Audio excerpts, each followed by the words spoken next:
You have to have a theory of people leadership, and what I mean by that is, who are you and what do you stand for? Welcome to the Disgruntled PM podcast, your weekly therapy session for the chaotic world of project management, transforming daily frustrations into real action. Welcome, everybody. I'm Trevor, the Disgruntled PM, joined today by my guest, Joe Bongiovi, not to be confused with the famous rock star, John Bon Jovi. Joe, why don't you introduce yourself to the audience? Yeah, sure, Trevor, absolutely. As you mentioned, Joe Bongiovi. I'm a lecturer at the Gatton College of Business and Economics at the University of Kentucky. I've been doing that for the last 3 years. And prior to that, I had a long progressive HR career, first at large publicly traded companies, and then as CHRO for two privately owned companies. Most recently, before I retired, CHRO for Sazerac here in Louisville, Kentucky. I also have some time, like you, as an infantry officer in the U.S. Army. I served in the Ninth Infantry Division at Fort Lewis, which kind of dates me right there. Um, and I also have degrees, undergraduate from University of Notre Dame and graduate degrees from both Cornell University and University of North Carolina at Chapel Hill. So you really pretty uneventful life there. Yeah, nothing really to talk about. Nothing to see here, folks. So let's start with your career in HR, because I know Sure. that's something I know that you're very passionate about a lot of the misnomers and myths around HR. So let's kind of start there. Yeah, I mean, I think one thing to say up front is that I've been really fortunate to have had a career with organizations that have looked at HR from a strategic perspective and rather than from an administrative perspective. We kind of think about HR from three different potential lenses. One is the transactional lens, and that's all the blocking and tackling and things that have to get done, like people getting paid and hired and so on and so forth.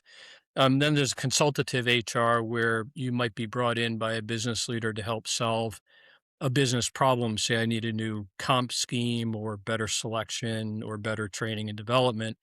But most of my career has been with organization perspective, which is to say it's a business function first and foremost, and it sits at the table with the other business executives such as operations, finance, marketing, sales, so on and so forth. And you're a business leader first and only a functional expert second.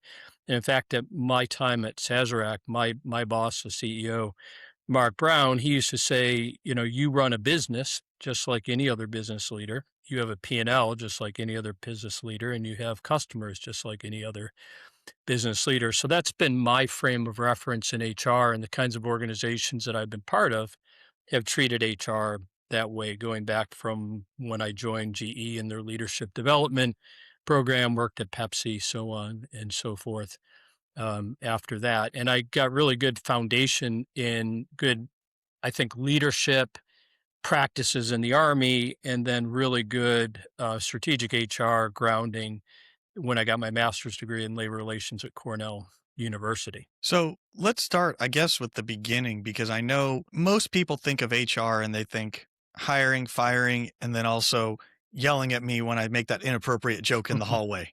Yep. So let's break into HR and explain how HR actually is beneficial to project professionals and not just that narrow window that we perceive it as. Yeah. So what I try to instill in my students at Gatton is that HR management is a business, a process or activity, which is just as critical for success as customer service or financial management, P&L management, so on and so forth. And that you may or may not have an HR function that's there to help you out. But HR management is something that you're going to have to do as a business leader if you're in a business that has any person in addition to yourself. And so I think that the first thing I'd say about a project manager or anybody else is you've got to be good at managing, leading, and managing people. And that includes the selection and assessment of those people, the training and development, the coaching and mentoring, the motivation of those individuals. You want to be able to get the most out of them, and you're always going to get the most out of people when you put them in a position to want to do something, to lead themselves, if you will. But it always starts with a compelling vision for what you're trying to do and what their role in that vision is, and then giving them the opportunity to have meaningful work. And that's the job of every person who's a business leader of any kind, whether you're a project manager or a finance manager or a marketing manager, so on and so forth. And HR really, at a strategic perspective, is there to help you do better at that, whether it's to bring the right kinds of processes that you can leverage in order to do that well. Coaching and mentoring, good HR people are good people leaders and good motivators, and they're good coaches of others. They help business leaders be better at doing that than they otherwise would be. You and I might refer to this as, being a combat force multiplier. But at the end of the day, and if you're a strategic HR leader, the center of gravity is always going to be that the people manager is the HR manager, is the leader of people, and you're there to help them do it better and more effectively. So when you talk about that force multiplier effect, that's where one person becomes one person's value adds more than just the tangible asset of one person, Yep. meaning that one person's skill set multiplies throughout the organization. Can you kind of break that down a little bit more of how the HR professional becomes that force multiplier across the organization? Yeah, I think I could do that in the abstract, but I'll if it's okay with you, Trevor, I'll give you a real life tangible Please. example. Early in my career, I had the good fortune of not only getting a master's in labor relations at Cornell, but then being on the GE HR leadership development program, which was a really marquee program in its day. And then I was recruited away from that to go work at Pepsi. And at the time, they had the restaurant divisions, which later became Yum Brands, and I was an HR manager for Pizza Hut in South Florida. I had about 185 restaurants that I was responsible for from an HR perspective, and that equated to several thousand people within those restaurants. And I spent a good part of my first year working really hard, building up credibility, approving myself as a business leader, as somebody who really understood the operations and the people and so on and so forth. And at the end of the first year, I had three key business partners, and the one who had the biggest responsibility ran everything, all the restaurants from Fort Lauderdale north through Port St. Lucie in South Florida. And his name's Jim Parrish, a really great business leader. And we're having our sort of end of year kind of wrap up how things were doing. And he asked me, he said, "How do you think the year went?" I said, "I think it was pretty tough. I think we work really hard." And he said, "Well, why do you think that is?" And I said, "Because, I've been working to try to get a lot of stuff done. We were a growing business, and so a lot of it had to do with building up our talent in the organization to be able to write and support growth." And Jim said, "I think you're actually working too hard." And I said, "What do you mean?" And he said, "You're trying to do too much. You're trying to do too much of my business leader's job. You're trying to do too much employee relations. You're trying to do too much recruiting. You're trying to just do, more than one person with this scope of responsibility can do." And he said, "Really, those things are the job of my business leaders. Hiring people is the job of my restaurant managers and area managers. Managing the employee relations is their job as well. What I need from you, what's absolutely critical, is to bring the kinds of processes that they can leverage, the kind of employee relations schemes that they can follow in order to be more motivating and to help solve people's problems proactively, not reactively, to get good recruiting and selection systems in place, to make sure we're paying people the right way. Those are things that are your unique competitive advantage. None of my managers, none of my restaurant managers, none of my area managers, not even me can put those things together. We're not experts in them. We don't know how to do that. But you put those in place. You train our leaders how to use those. You hold them accountable for doing it the right way. You get out in the restaurants, you observe them doing it, you coach them in real time, you help them do better and more effectively, and then we'll do the rest. And so we spent the next, I worked with Jim for a while. We spent the next couple of years doing exactly that. I focused on the high level systems, processing, training, coaching, mentoring, and his restaurant managers, his area managers spent their time working on executing against that very effectively. And it turned out to be a great partnership. And we had the best human capital results of any of the markets and any of the divisions in the country at that particular time over several years in succession. And so it really clicked. The managers, the leaders did their job, and I did my job, and we complemented each other really well. And I that absolutely is an example of being a combat force multiplier across a large scale business. I mean, that's incredible to think about that you had everybody had the foresight to kind of find their lane and then make sure that you executed to your strengths in your specific lane. And I wanted to back up a second because you said you did the leadership training at GE, and just doing some quick math in my head, was that was that before GE split off into their separate divisions or when they were the conglomerate? That was in when they're the conglomerate. So we were, if I remember correctly, there were 14 different business units at the time, and I was in the GE Power Systems, which I think they call Verona now. To your point, it's its own separate company that And split off. and was that leadership training under Jack Welch's tenure? Yeah, that was during the Jack Welch years. We spent a lot of time up at Crotonville, which is their famous leadership development center.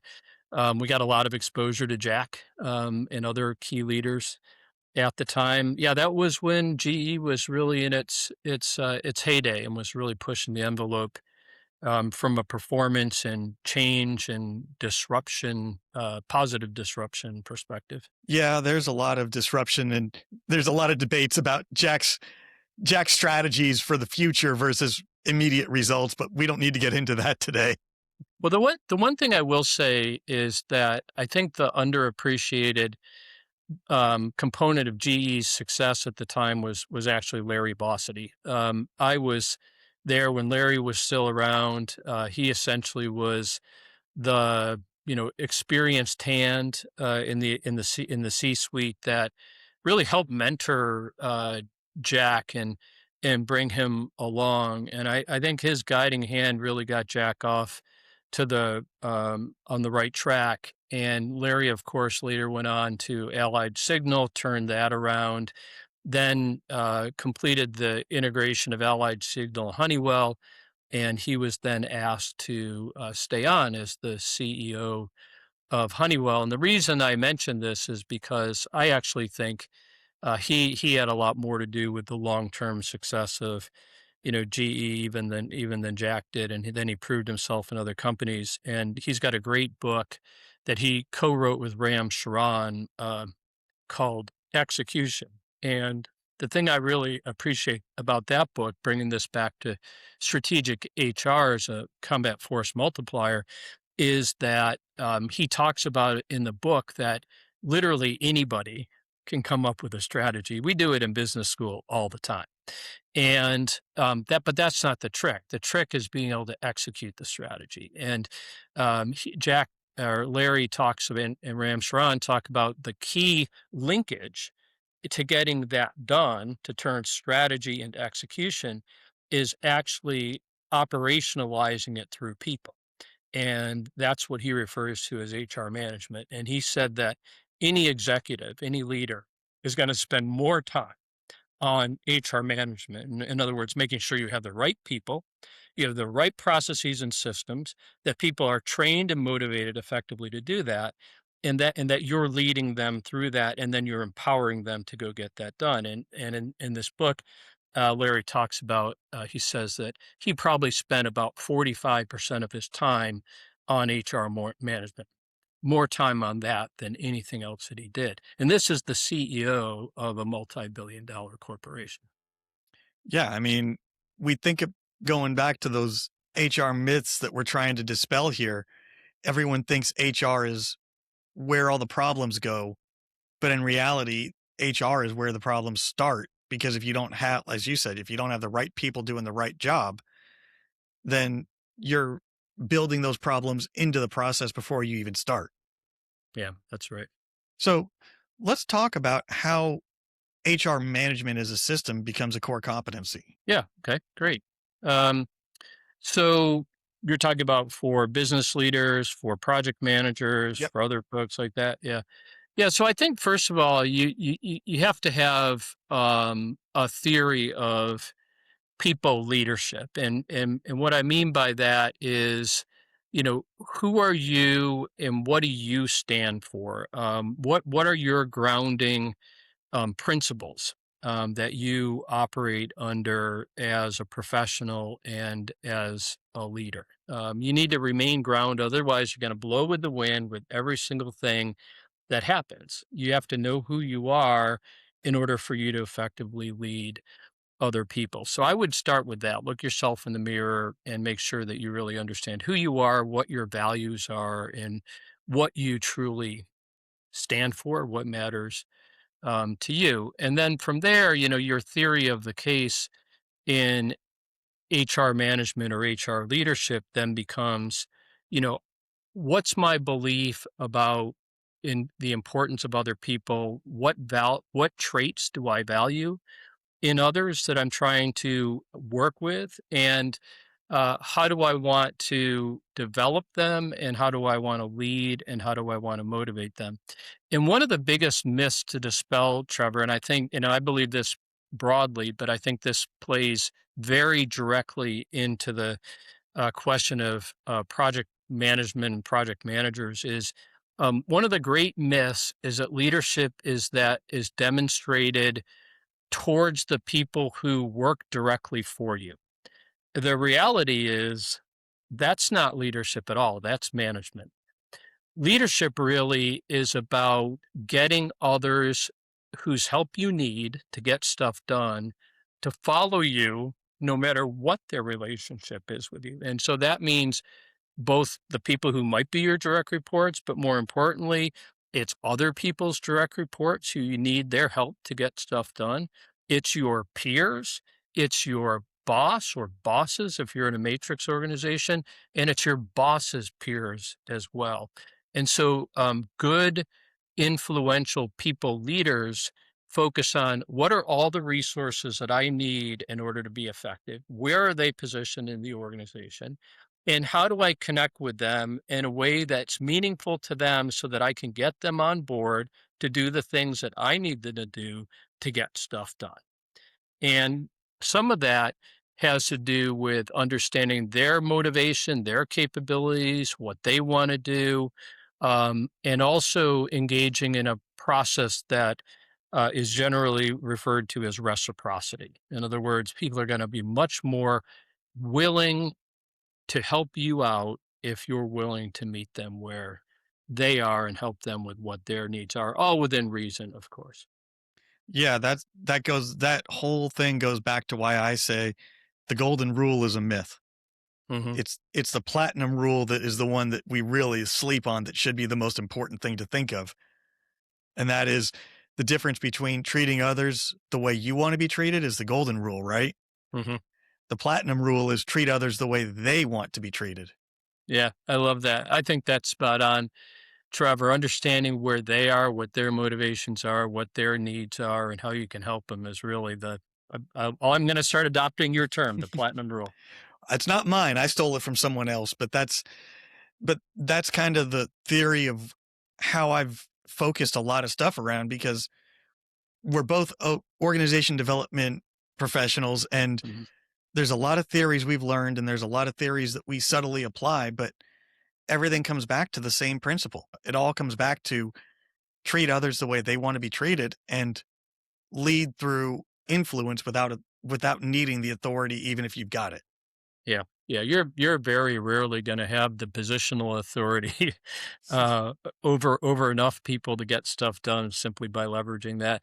The other problem with positional authority, and I have a in my Managing Effective Organizations, course, it's MBA class course, I have a whole class on power and influence, and it's really interesting because, most of the people who are in that course are people who are currently in relatively lower level jobs. Many of them are individual contributors, and we talk a lot about the techniques that they use um, for power and influence. And a lot of them aspire because they want to grow their career. They aspire to have positional influence, so-called legitimate authority over others. And I said, be careful what you ask for because even when you have it you can't really get even the people who report directly to you, you can't really get them to get stuff done because you tell them to do it. You really can only get them to get stuff done if they want to do it. And otherwise, as soon as you turn your back, all their effort and motivation is going to slow, maybe even cease. And so, really, even as a direct supervisor to other people, if you really want to motivate and engage them, you've got to exercise. I got to use your term again, Trevor. You got to exercise that platinum rule. What's in it for them? Why should they care about it? Why should they be motivated to do it when you're not around? Um, you were an infantryman. Your boss is not around all the time. You eventually get into a position where you've got to decide whether you're motivated to go complete the mission or not, and that's an individualized, decision. You're either got to be motivated to do it internally or you're not. And if you're not motivated to do it internally, then you are only going to get it done if somebody's over your shoulder. And those days, those industrial age days of factories where you got your supervisor standing right next to you, forcing you to do stuff, they're long gone, long behind us. Well, and I'm going to use a example that I don't like using from the military because in the military, rank is absolute in terms of authority. Mm-hmm. And when you look at the commissioned officer side versus the enlisted side, you have a lieutenant who outranks the highest ranking person on the enlisted side technically, but when that lieutenant walks into the room and says, "I'm in charge," what's the response from all of the senior leaders who have been doing the job for a while that are just not officers? Yeah, it's not positive. We all laugh at you and say, "Okay." Yep. And the same thing happens in the corporate world, just a little bit more subtly of Yeah. a leader comes in and says, I have the saying of, if you have to state that you're in charge, you're not in charge. Oh yeah, you've lost the plot right off the bat. Yeah. If you've got to reiterate that to the group, they're laughing at you either inside or visibly Hmm. because you're not saying that. You're asking for permission to be in charge by that point. Yeah. Yeah. Yep. So now is a good time to pause, take a moment and talk about the Patreon that I have for the show because that's how you can help support the show by subscribing there because what that does is for $5 a month, you get a bonus conversation with every guest, including Joe. And what we're going to talk about in the Patreon episode is how HR can be a secret weapon for project professionals and some of the stewarding culture techniques that Joe has built over his career, ways to build that culture around your teams. So if you're interested in that, the links will be in the show notes, and that's one way to support the show. So, Joe, let's talk a little bit more about you brought up a topic about having the right talent in the right place at the right time. How does HR work with getting those people in the right places and the right person for the role? Hmm. Yeah. So, I think about strategic HR as really being three things. It's organizational design, it's talent management, and it's reinforcing the culture. And that middle piece about talent management is, really critical from an operational standpoint. So you got to get your organization design right to have the best chance of winning, and it's got to be under uh, pinned by a strong culture. And in the middle is talent. And the term you used was the right people in the right place at the right time. And I would just add a couple of other, and I'll talk about that, Trevor, but I want to add a couple other things. It Part of it is also helping people to learn in practice, learn in real time, and be motivated to do the job to give discretionary effort to get the job done. And the reason I say that is because this traditional view of talent as the right people in the right place at the right time suggests that people are static building blocks of getting stuff done. And in reality, people have significant capability beyond what they show up with. And that's when I mentioned before, having a theory of what you're looking for in people. And when I was at Sazerac, I wish I could tell you that I came up with this all on my own, but the reality is we learned it together as a leadership team in practice. Is that one of the most important characteristics that we looked for in people was learning agility. And what we meant by that was it was more important that people demonstrated that they could learn on the fly, learn by doing, than it was what skills they showed up with. And that's because there's a lot of things, as you know, from a project management perspective or any other business challenge perspective, there's a lot of things that happen that you can't predict, that you don't know what's going to go on. I mean, if you were all seeing and all knowing, maybe you can say, this is what I got to need for the duration of this project, and I'm going to go get those things and put them in place. The reality is you don't necessarily know. Things come up and things change.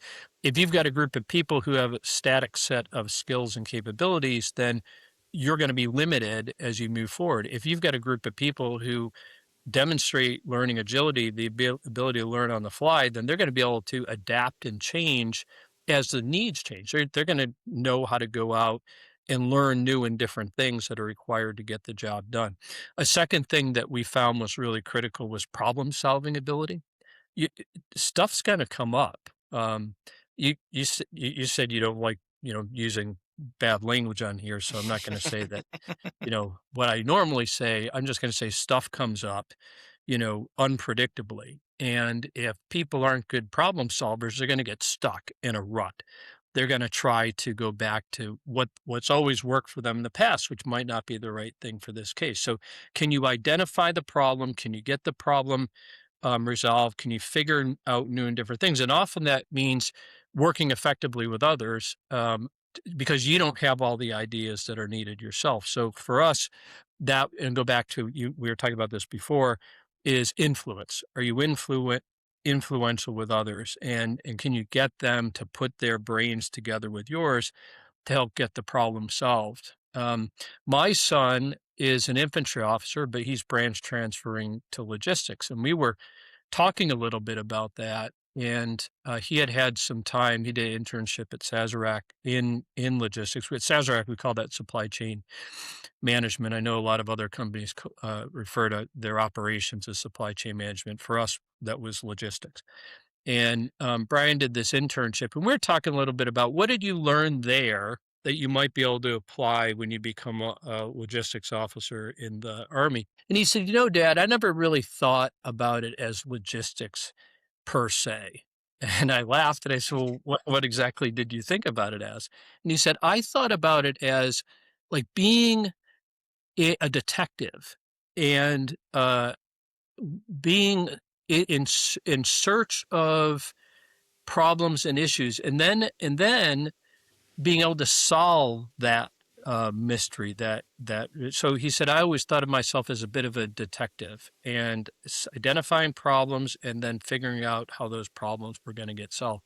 And I thought that was really insightful because that's often what our professionals are being asked to do is figure out where the problems are, where the obstacles are, and then how to get those problems resolved. So we found these handful of skills,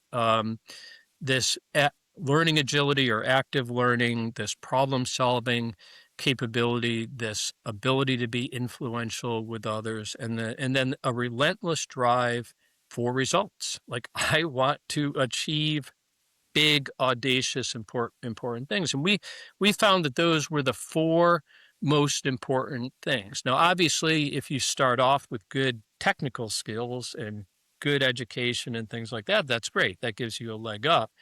But these four characteristics, these four attributes, really were the most critical things. So back to where HR can help out project managers in talent management, first of all, I would say that if you're fortunate enough to be in a really well-run organization from a people perspective, they've got good processes in place that you can tap into to be able to get access to people. They'll have good talent exchanges where you can go look up and find talent, where they can broker the talent that's available out there. You'll be able to swim with the current of your organization to plug into those to take advantage of that. Your HR professional, if you happen to be in that organization, is going to be a key person to help walk you through that, a key point of contact for coaching and mentoring of that. But if the organization's really good, they're going to set it up so that you can do that on your own, that you don't have to go through the HR person, but the HR person could be a mentor for you in that regard. If you don't happen to be in that organization that has those good processes and systems in place, you're going to have to do a little bit more heavy lifting on your own. And that's where the networking within the organization becomes critical. That's where your relationship with other people in the organization becomes critical. And you're going to have to start brokering those things yourself. Now, the HR person, back to combat force multiplier, is also somebody who's knowledgeable about where the easy avenues of approach are, where the landmines are hidden, and things like that. And so you can build up a relationship, a rapport with the HR person to help them, to help you through those easy passageways and avoid the minefields that are out there. And then in the more transactional organizations, there may be parts of HR that are even set up to do some of those things for you. And if they are, then I would fully leverage that. Just like anything else, let's go back to influence. Your ability to get the most out of your HR person, whether it's a strategic relationship or an operational relationship or a transactional relationship, is going to be contingent on, and I'm going to use your platinum rule analogy again. What's in it for the HR person? What are they motivated by? What are they trying to achieve? And if you can build that rapport and relationship up with them, it's just like any other influence relationship. You're going to be a lot more successful and get a lot more of their attention, and they're going to be much more willing and interested in helping you along.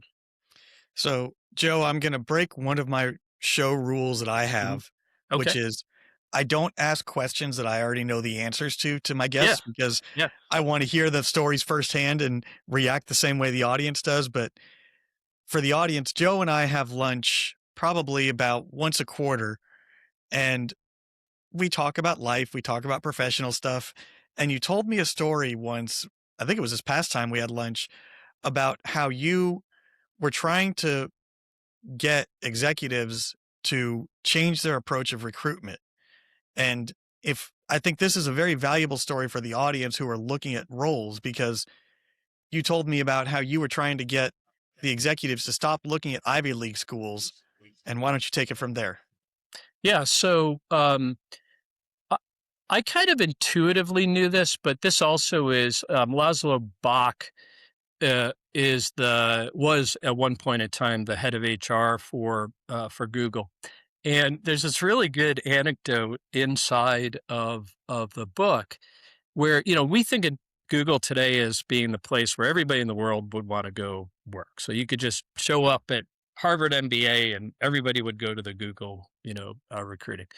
But obviously, Google hasn't always been that. And so early on, there's a story about the founders of Google were Harvard and Stanford graduates, and so they had this idea they're going to go at Harvard and Stanford and recruit all of these individuals, and nobody at Harvard, Stanford had ever heard of Google, and nobody wanted to go work at Google. They wanted to go work for investment banking and things like that. So they had to figure out, well, what are the universities that we can go to where we can own it, where we can build that rapport and relationship, and we get the most talented people uh, from those universities, get the A players from those universities rather than the C players from Harvard or Stanford. And so I spent a lot of time. I worked the companies I was the CHRO for were very focused on kind of that high end. Let's go get the executives from the Ivy League plus universities. And what I always tried to emphasize with them was we are never going to be where the A players from those schools are going to go to.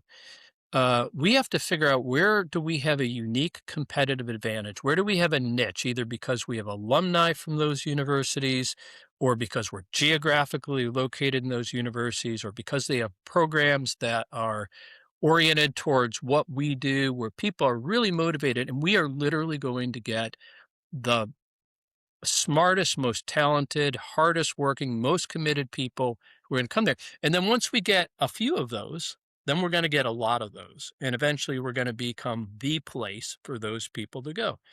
And so I had some breakthroughs um, at a couple of different places with business leaders where we finally had some enough success stories to make that the place, the places that we went to. And then we always got the great people from there. And then word spreads back. And then more people want to go, work there. So that's, I think, what you were referring to, Yeah. Trevor. And tack on to that, one of the things that I think Joe left out of that part of the story is when you're in a major, whatever university it is, whatever college you're in, you're always knowing people that are a year behind you or 2 years behind you in that program. If you capture the graduating class, let's say you get the top 3% of the graduating class, what do you think is going to happen when those people behind them are Oh, yeah. starting to get ready to graduate? You're going to reach out to your friends and be like, "Hey, how do you like it over there? How are they treating you?" And then, like you said, you've captured that school now because you're getting generational Yeah. students coming into your organization. And to flip that around to the audience asking, how does this benefit me? Find those students, find those Yeah. schools, find those feeders into the organizations that you want to go to, figure out where they recruit from, not just at career fairs, because that's the cheat Mhm. code, right? Yeah. Yeah, I'm laughing because I've always been a believer in this approach. So I didn't need to be convinced by any more real life tangible examples. But when I went to Sazerac, there was a desire. It wasn't my desire. I wasn't driving it, to recruit at Notre Dame. Geographically, it's close enough, and it's was considered by the other executives there to be a great university to recruit from. And of course, I was alumni, so I wasn't arguing against it. Um, and I'll never forget, the first time we went to Notre Dame to recruit, I was thinking, yeah, I'm a Notre Dame grad, I'll definitely be able to, bring people in. But we had our booth set up, and Sazerac's, in my opinion, I'm biased, but super cool place to be. We've got great products and great legacy. If And you know who they are. if you know who they are. So we had these gigantic, inflatable, um, uh, Fireball, Southern Comfort, Buffalo Trace, things, and cool chalk cheese giveaways and things like that. And we were right next to, do you know what Radio Flyer is? The red wagons, right? Yeah, yeah. So we're right next to the Radio Flyer booth.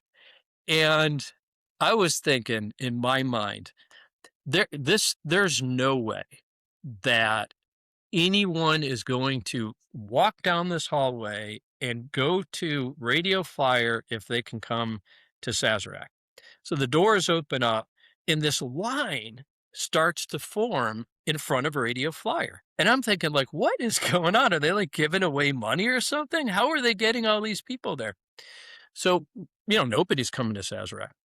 And so I walked over to the Radio Flyer line, and people who were, way back in the line, I said, "Hey, do you want to come, while you're waiting in line for Radio Flyer, do you want to come over to Sazerac and talk a little bit about opportunities?" And they would say, "I don't want to lose my place in line."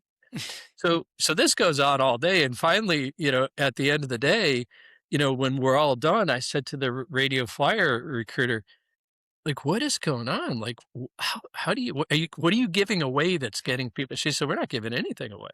And I said, "Well, how are you getting these lines?" And she said, "We we have a 50-year track record of success with Notre Dame. Exec We recruit talent, people come to Radio Flyer. They have a rich, long, successful career, and they retire from Radio Flyer after being promoted multiple times." She said, "This is such a proven track record with people from Notre Dame." This is exactly the concept, Trevor, is they have their hooks into Notre Dame because they've proven themselves, and they now are getting the best and the brightest graduating from the University of Notre Dame to go work at Radio Flyer. And I'm not being critical of their products. It's just you wouldn't automatically think that that's where people want to go, but they've proven themselves out with a track record of success, and people at Notre Dame know that.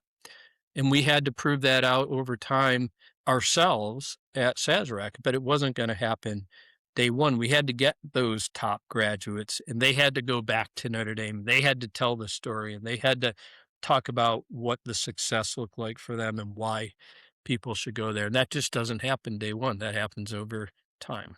And the other thing I would argue is right then and there that we had to explain, I live in Kentucky. I know what Sazerac is, Yeah. partially because of certain people that I've met that opened up some potential opportunities for me there. But if you've never heard of an organization, that doesn't mean that they're not a global conglomerate that can do great things for your career. You just haven't heard of them because you know the brands that they sell. You don't know the parent company.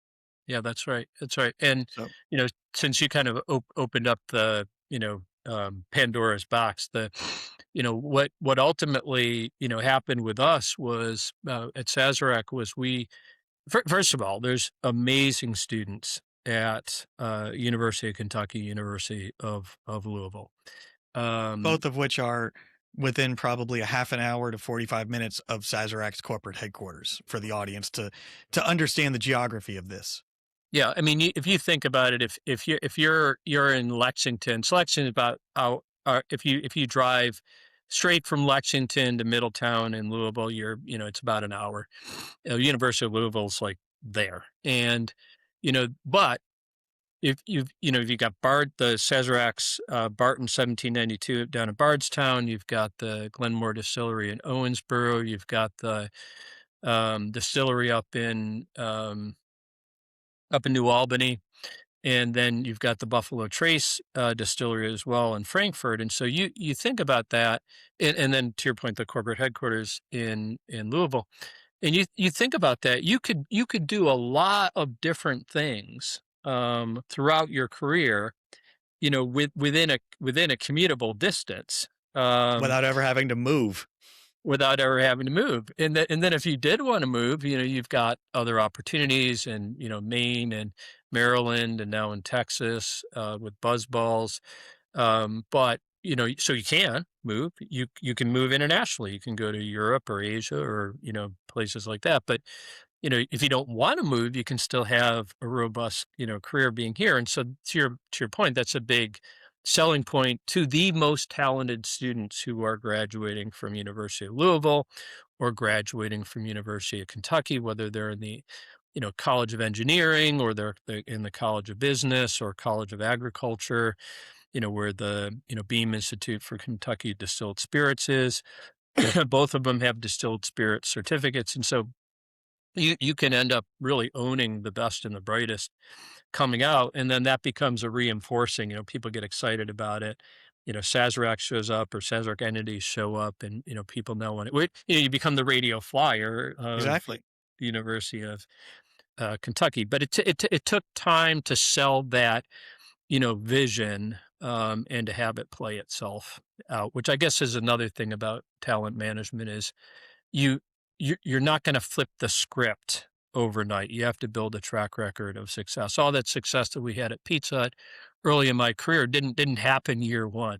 In fact, the story I told might suggest that year 1 was, to be put it kindly, a bumpy ride. Year 2 was better. Year 3, we were hitting, on all cylinders. We really had the system in place, had the processes down. People understood the playbook and they're executing the playbook, and we were tweaking it and refining it. So these things don't happen overnight. It's just like a professional sports team.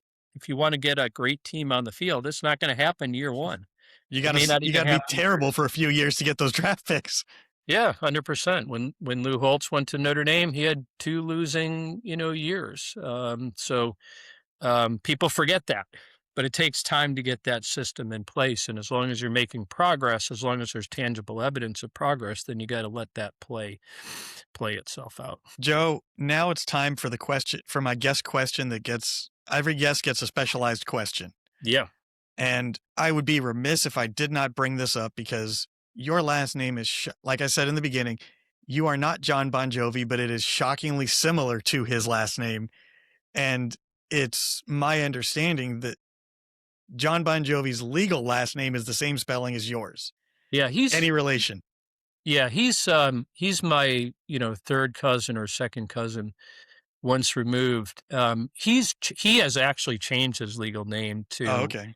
be it to the BON space JOVI, but his father and his son, Jesse, his father, John, John, both their names are Bon Jovi, Bongiovi, as is the rest of the family. And the, all Bon Jovi, here's the backstory. All Bon Jovis in the world can trace their lineage, back to a small town in Sicily called Sciacca, Sciacca. And our great grandparents, different set of great grandparents, migrated from Sciacca to the U.S. through Ellis Island. My great grandparents in the 1890s, interestingly enough, they came to the U.S. in the 1890s. Then they went back. Believe it or not, it couldn't have been that wasn't easy to go back then. But they went back and then they brought the rest of the family. My grandfather came over in 190. He was born in 1903. Came over in 1905, and then both families, both John's family and my family, settled in Manhattan, in Harlem, which at the time was completely Italian immigrant neighborhood. Believe it or not, that neighborhood where my father was born, where his father was born, uh, is kind of how things change over time, how things evolve, was a completely Italian immigrant neighborhood. Later, it became a primarily African American neighborhood. And years later, when I worked at Citibank, my wife and I live about 10 blocks from there. And at that point, it had become completely Dominican neighborhood, immigrants from Dominican Republic. So all that over less than a century, by the way, that amount of transition. But eventually, as New York City expanded, they sold the Bronx used to be all dairy cattle land, and they as demand for housing grew, they decided to rezone it for residential. And so my grandfather bought 4 city plots up in the Bronx and sold 3 of them and built a house on another one. And, John's family moved up there as well. And in 1956, my dad, he's passed away, but he told this story that he and his cousin John, John, John's Jon's father, they were talking one day, and John said to my dad, "Hey, I'm going to join the Marine Corps." And my dad said, why that, and I won't swear, why are you going to do that? And he said, oh, because I met this recruiter, and this recruiter told me all these amazing things that I could do in the Marine Corps. And my dad said, well, he's just lying to you about all that stuff. So John said, do me a favor, come with me and hear this guy out. And if you think he's lying, you pull me out of there. And they both left that Marine Corps recruiting station in New York City, both enlisting in the Marine Corps. And they went to Paris Island together in 1956. And then when my dad graduated, he went up to Portsmouth Naval Base. Back then, they didn't have third party security guards. The Marines were the security guards for the nuclear submarine base up there. My dad was a guard at the security guard at Portsmouth Naval Base. He met my mom there. She was a student at University of New Hampshire, right down the street. He used to go to football games, and they met. And then John's father actually met John's mother in the Marine Corps. She was a Marine as well. And there weren't as many women in the military back then, but she was a Marine. And they got married. They settled back in New Jersey. My dad and mom moved to Buffalo, and the rest is history. But that's how we're actually related. So do you see him at family gatherings? No, sadly, I haven't ever met him before. I have first cousins, Maria and Mary Ann Bongiovi, and my grandfather eventually moved out to Arizona, and my uncle Henry and his family went out there. Maria and Mary Ann, my first cousins, they actually went to a concert. This is pre 9/11 world when security was totally different, and they went to backstage a concert in Arizona, Tucson maybe, Phoenix maybe. And they said, we're John Bon Jovi's cousin, and we want to, go meet him. And the guy said, yeah, right. And she showed him the ID, the driver's license, and he brought it back. They showed it to John, and he came back. He said, John says, come back. So they sat down with him, and they spent a couple hours just hanging out with him and the band. And then after a couple hours, they said, hey, we're going to go grab dinner. You want to come with us? So they went and had dinner with him. And then later, my other cousin, their sister Agnes, she was up in Urbana-Champaign, and he was going to play up at University of Illinois, and she returned the favor. She had him over for dinner. So my first cousins have met him and spent time with him. I haven't personally met him, unfortunately. That story reminds me of the one where somebody was trying to get backstage for a concert, and then they went in and updated the Wikipedia page to put their names as relatives of the person. Oh, I love it. And then they tried to go backstage, and they're like, we're related. And then they go pull up the Wikipedia page, and there their names are, and they got backstage. That's hilarious. That's great. I wouldn't recommend doing that now, because I'm sure I think that there's delays or something, but that story reminded me of that one, and I thought that was pretty funny. Yeah, it was a different world we used to live in, back then. So, Joe, it's been great having you on. Great talking to you. And why don't you tell the audience where they can find you and find out more information about you if they want to? Yeah, you can reach out to me on LinkedIn, connect with me there. The good news about being a Bon Jovi is there aren't a lot of us. We're easy to find. So connect with me on LinkedIn. There's no problem with that whatsoever. You can also reach out to me at University of Kentucky. You can find me in the faculty listings at Gatton College of Business and Economics. Either one of those would be a good way to connect with me, and I'd love to hear from all of you. Just no questions about his what is it, third cousin removed John? Jon. Jon. Jon. So with that, I want to thank the Patreon subscribers, and most importantly, I want to thank the listeners for keeping this going. Please don't forget, like, subscribe, follow, all that fun stuff. Feed the algorithm, feed the beast. It's the best value in town. It's free to do, and it helps the show out a lot. Also, don't forget that there is now an Instagram account. So if you want to keep up to date with clips on the show, follow that. I'll end like I always do. May your deliverables be on time, your budget's in the black, and your scope not creeping. For Joe Bongiovi, I'm still Trevor, and I'm still the disgruntled PM. Thanks for listening.